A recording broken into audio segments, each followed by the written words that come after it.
CPR. Okay, Sean, I'll have an ambulance on the way. Okay. A Gulfport rescue unit immediately responded, but they had no idea how serious the situation was. I just felt like it was all my fault. If I would have made him stay in the house, then none of this would have happened. Real heroes on the next Rescue 911.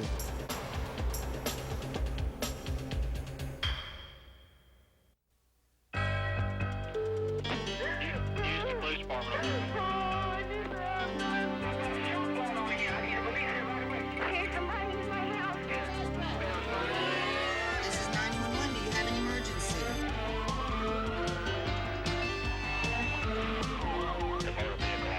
Chesterfield Emergency Service.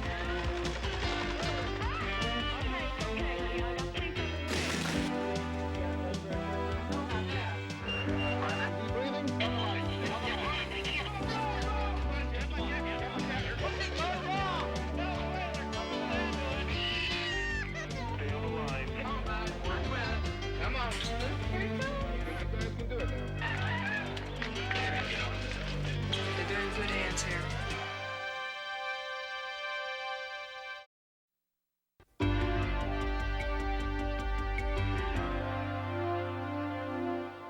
On July 24th, 1987, 11-year-old Derek Pickering had spent the day like so many others with his best friend, Charles Galloway. Late that afternoon, Charles' parents, Bob and Karen, were getting ready for a special evening out. It was a Friday evening about 6:15, 6:30, and well, Charles and Derek had been over at our house playing. Charles' parents were just about to leave for dinner. This was a very special day for us because it was our 16th wedding anniversary and our daughter's 15th birthday. Derek and Charles were going to go over to Derek's house. The weather wasn't real great, and they wanted to take Derek's dog home.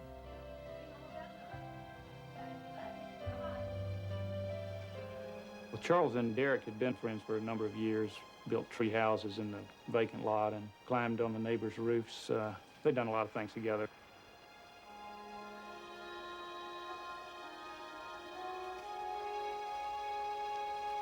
When the boys arrived at Derek Pickering's house, his parents were out, and only his 13-year-old sister, Shawn, was home. You know, he's just a pain in the butt little brother, but he really is special to me. Mom says I should stay in. It looks like it's gonna rain. And, of course, he never listens to anything I say, so he went straight back out. So I said, oh, well, you know, I'm just going to ignore him.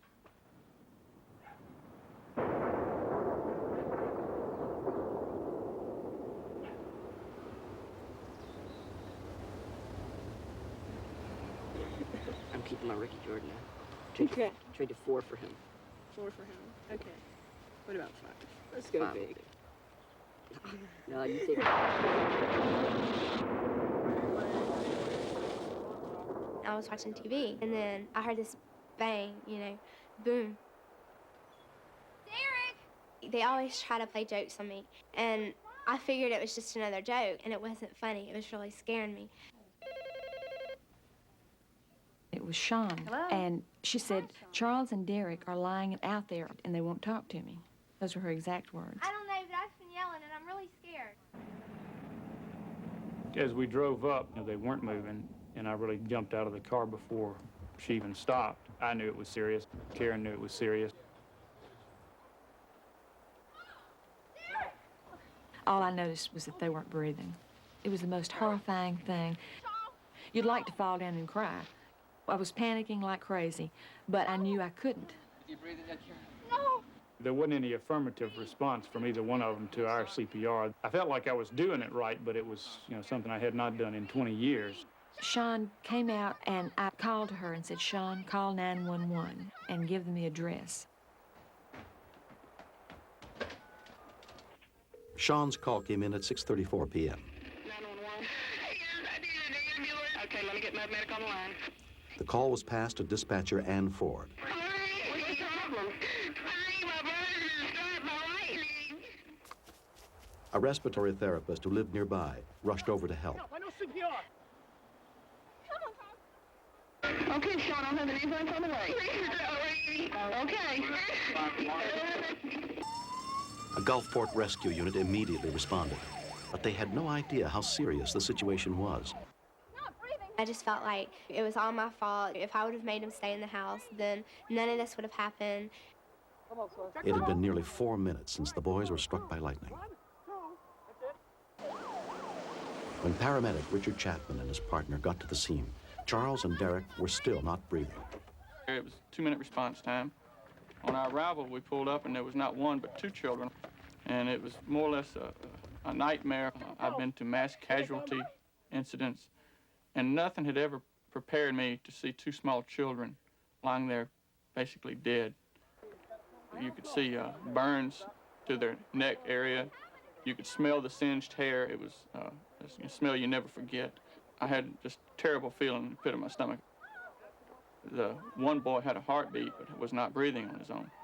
The other boy was clinically dead in the sense that he didn't have a heartbeat and he was not breathing.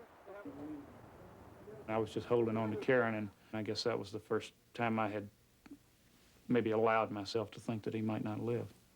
Okay, we got a pulse over here. Okay, hyperventilating. Shortly after intubating them, the second boy developed a heartbeat, so now we had 2 children in respiratory arrest. Rescue 10 headquarters, send me an engine company. I saw them like taping stuff to Derek and giving him shots and stuff. And when I thought about him dying and, you know, not having anyone to fight with anymore or to call names, I started crying.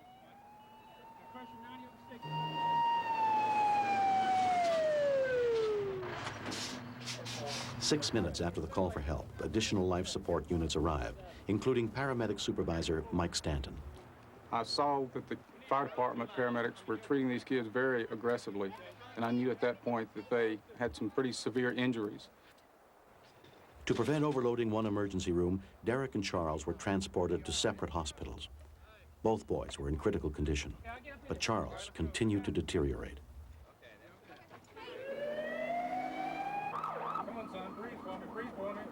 En route to the hospital, he began to posture, which is usually a sign of some significant brain injury.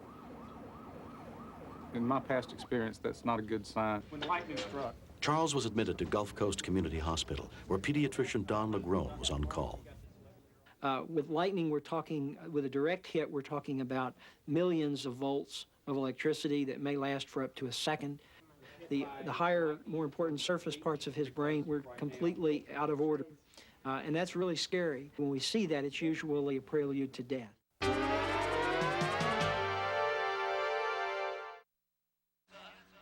Ride the razor's edge between life and death with the people who walk it every day. Trauma, Life in the ER, tonight at 7 Eastern, only on Discovery Health Channel. If faced with danger, what would you do? Would you react in time? See ordinary citizens become heroes. Rescue 911 continues next on Discovery Health Channel.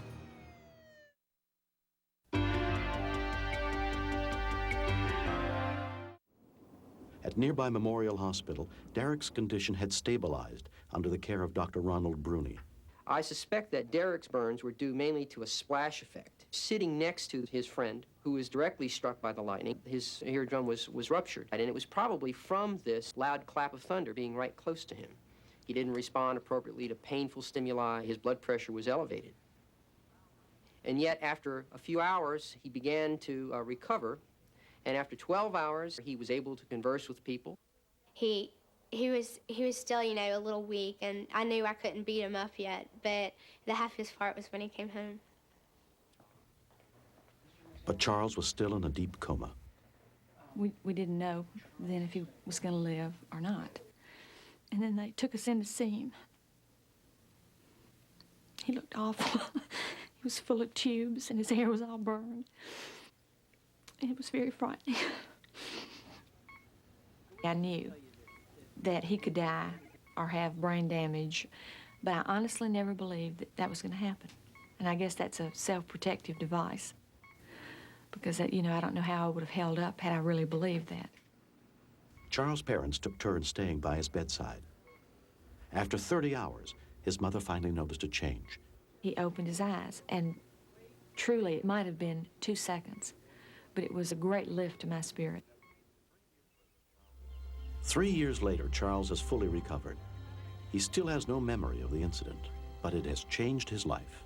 My relationship with my family and parents became, I believe, a lot closer because after all that I'd heard about all the stories and all the things they had done for me, I realized that how much they really cared for me. It used to really burn me up when Charles would wear his cleats in the house and leave mud and clay all over the floor. And now we just clean it up, and we're glad that there's somebody there to leave the clay there. Charles' mother, Karen, gave him and Derek each a lightning charm as a symbol of the bond between them. This lightning charm is to remind us of our friendship, to show us like what we've been through together, and that we shouldn't separate because we share like a special thing together that hasn't happened around here. We'll be friends for life.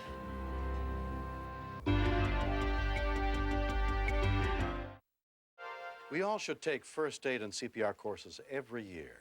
By learning basic life-saving techniques, we might be able to save the life of someone we love. This series is dedicated to all the men and women who answer our calls for help and are there when we need them most. I'm William Shatner. Join us again next week for more true stories on Rescue 911.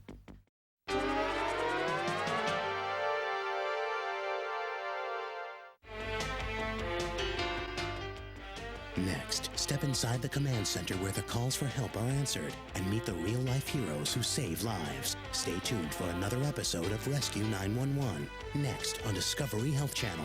Real life, medicine, miracles. Mr. Shapiro, step out of the car, please.